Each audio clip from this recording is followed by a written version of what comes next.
Hello everyone, welcome back to my YouTube channel Floral Bio Canvas. In today's video we are going to study about animal classification. तो हमें समझना पड़ेगा कि animal classification क्यों ज़रूरी है and on what basis do we classify animals. Suppose मैं आप लोग को एक एग्जांपल देती हूँ कि मेरे पास बहुत सारे कलर के पेन हैं और उनमें से मुझे ब्लू पेन चाहिए या फिर ग्रीन कलर का पेन चाहिए, तो it will be very difficult for me at first अगर मैं उनमें से ब्लू पेन या फिर ग्रीन पेन लेने जाऊँ. It will be difficult for me because there are different pens present over there. तो मेरे में स्टार्टिंग में मुझे प्रॉब्लम हो सकती है. बट अगर मैं उनका ग्रुप बना दूँ कि ग्रीन पेन का अलग ग्रुप, ब्लू पेन का अलग, रेड पेन अलग, ऑरेंज पेन अलग, so it will be very easy for me to easily identify them and easily collect them whenever I need them. Okay, so on the basis of similarity and dissimilarity मैं उनका groupism कर रही हूँ, group सब groups बना रही हूँ.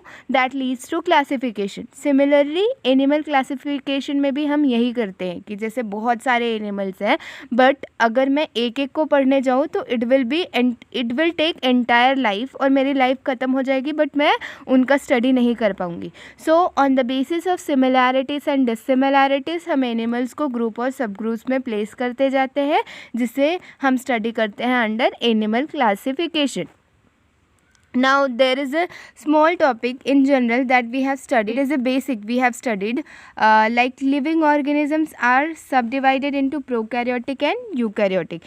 When I say prokaryotic, it is a primitive organisms where there is not well defined nucleus. They do not have well defined nucleus. इसमें आता है kingdom Monera.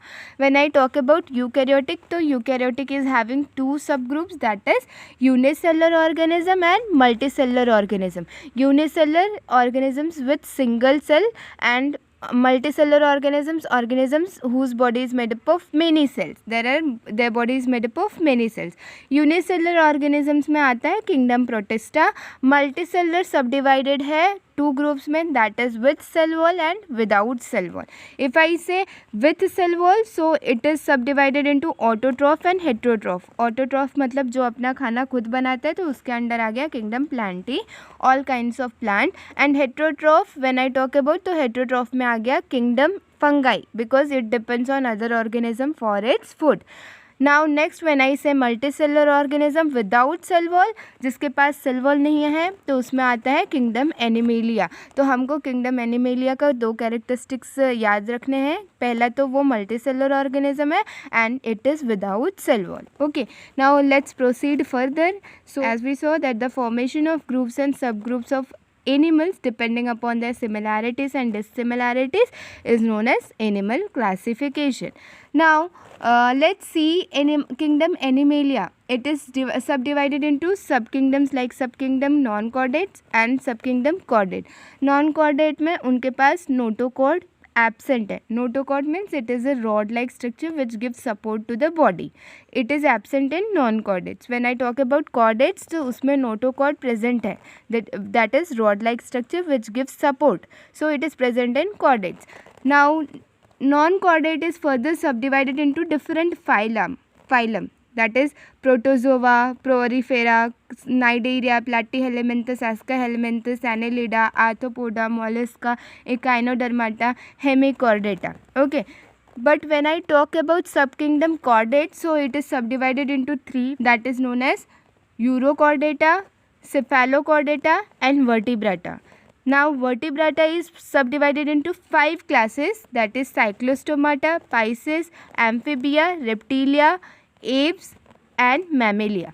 अब हम ये जनरल देखें कि पहले का क्लासिफिकेशन क्या हुआ है, बट इसमें कुछ इम्प्रूवमेंट है.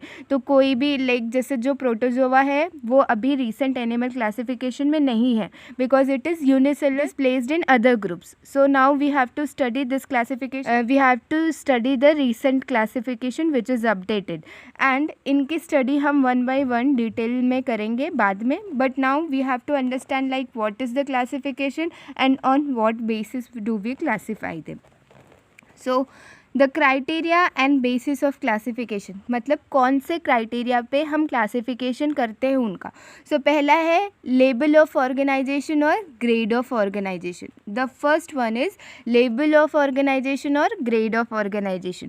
जैसे वी हैव स्टडीड अबाउट कि सेल रहता है, सेल से फिर टिश्यू फॉर्म होता है, tissues collectively forms organ, organ से फिर बनता है ऑर्गन सिस्टम। जो प्रिमिटिव ऑर्गेनिज्म है उनमें एकाएक करके ऑर्गन सिस्टम नहीं बन जाता, उनकी बॉडी पहले सेल से फॉर्म रहती है, मतलब उनकी बॉडी में पहले सेल प्रेजेंट रहते हैं एंड देन जो ऑर्गेनिजम्स आगे आते जाते हैं उनमें इवोल्यूशन रहता है, like they are evolving, so they will be tissue and फिर जो नेक्स्ट आएगा ऑर्गेनिज्म उसी में ऑर्गन सिस्टम रहेगा, किसी में ऑर्गन रहेगा। So the primitive organism is having cellular लेबल of organisation, their body is made up of cell, और उसमें सेल ही सभी फंक्शन परफॉर्म कर रहा है। ऐसा नहीं कि cell like they will be different organ system because they are not having organ system.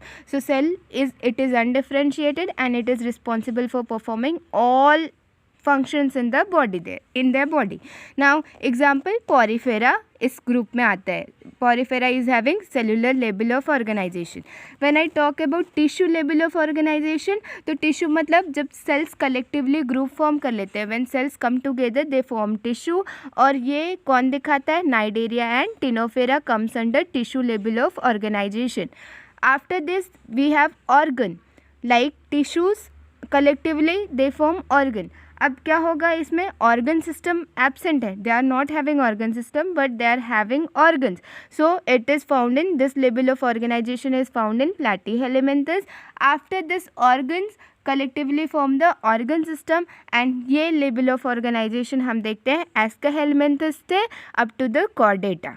So this was level of organisation. इसमें से भी हमने देखा कि कौन सा ग्रुप किस में आ रहा है, cellular, tissue, organ and organ system. This was level of organisation. Next after this there is a body plane. On the basis of body plane, so cell aggregate, blind sac and tube within a tube. Now let's see what is cell aggregate. First we will be seeing cell aggregate.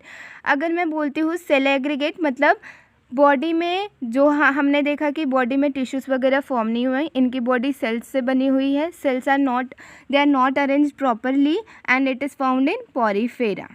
It is made up of cell and cell is responsible for performing all the function in the body. But when I talk about this next one, that is blind sac, तो blind sac में क्या होता है कि इनकी body में केवल single opening रहती है, there is only single opening which is also acting as mouth and anus. It is acting as mouth and anus. Like उसको कुछ खाना है तो वो माउथ से खाएगा and if it have to excrete something, it will be excreting through the same opening which will act as anus.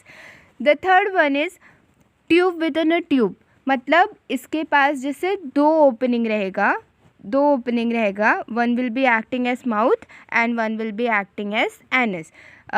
For example if I talk about cell aggregate तो उसका एग्जाम्पल है पोरीफेरा. अगर हम बात करें blind sac की तो उसका एग्जाम्पल है Ctenophora and प्लैटीहेलमिन्थस.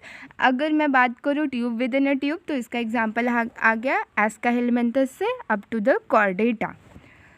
Next, on what basis we are doing the classification is body symmetry. Next, we are going to study about body symmetry. This is the basis of classification of organism. It is having three types: asymmetrical, radial symmetry and bilateral symmetry.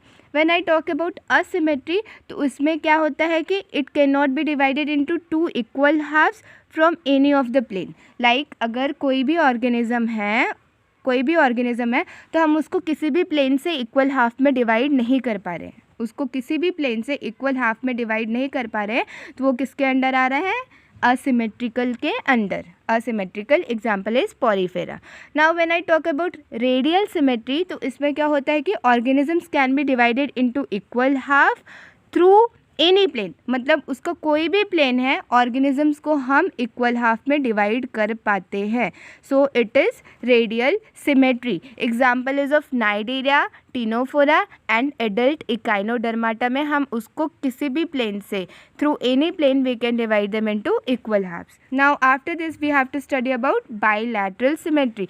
तो इसमें क्या होगा, it can be divided into equal halves but only through one plane, मतलब एक ही plane से मैं उसको इक्वल हाफ में डिवाइड कर पाऊंगी. Suppose it is an example of human being.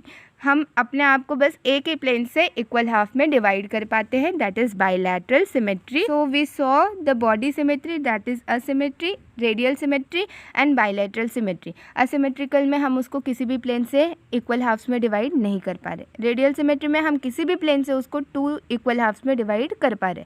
Bilateral symmetry में बस हम एक प्लेन से उसको 2 इक्वल हाफ्स में डिवाइड कर पा रहे हैं. Okay, so the next one is germ layer. We are going to see about germ layer. Germ layer, it is basically responsible for forming tissues organ in the body. Now there is of two types. It is of two types, diploblastic and triploblastic. Diploblastic मतलब two germ layers. It is having two germ layers, that is ectoderm and endoderm. Ecto means outer layer and endoderm which is inner layer. Okay, when we see triploblastic, it is having three germ layers, that is ectoderm, mesoderm and endoderm. Ecto बाहर, meso middle में और endo जो अंदर present है. So this was all about germ layer. Next is coelom. Coelom मतलब होता है body cavity. So it is between the gut and the body wall. It is the body cavity between the gut and the body wall. Suppose I say that there is a body wall and बीच में जो गट है इसमें mesodermal lining present है दोनों side, तो हम उसको बोलते हैं coelom, that is cavity. It provides space in the body. Okay. Now it is of three types: acoelom, pseudocoelom and true coelom. First we will be understanding true coelom, then we can distinguish between acoelom and pseudocoelom.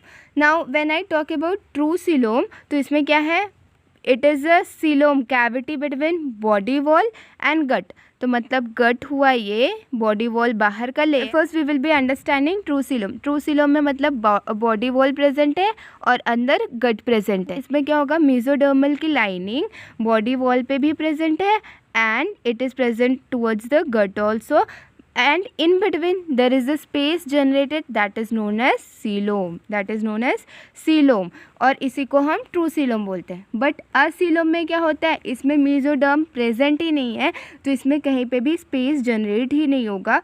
So that is with body wall and it is having gut without mesoderm and coelom, so it is acoelom. No coelom is found in this.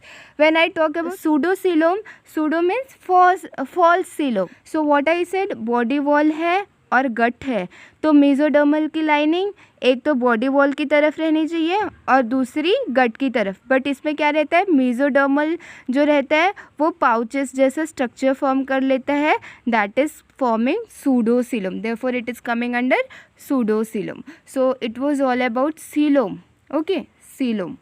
Now the next one is body segmentation. Body segmentation मतलब अगर हम earthworm को देखें तो उस पर कैसे body, उसकी लाइनिंग रिंग जैसे स्ट्रक्चर रहती है. So that is known as body segmentation. Animal is divided into small similar units and it is known as segmented body. Smaller unit that is known as segment. Okay, so if we see earthworm तो उसका कैसा body ऐसा रहता है, there are different segments and it is found in earthworm coming under Annelida. So this was all about the animal classification.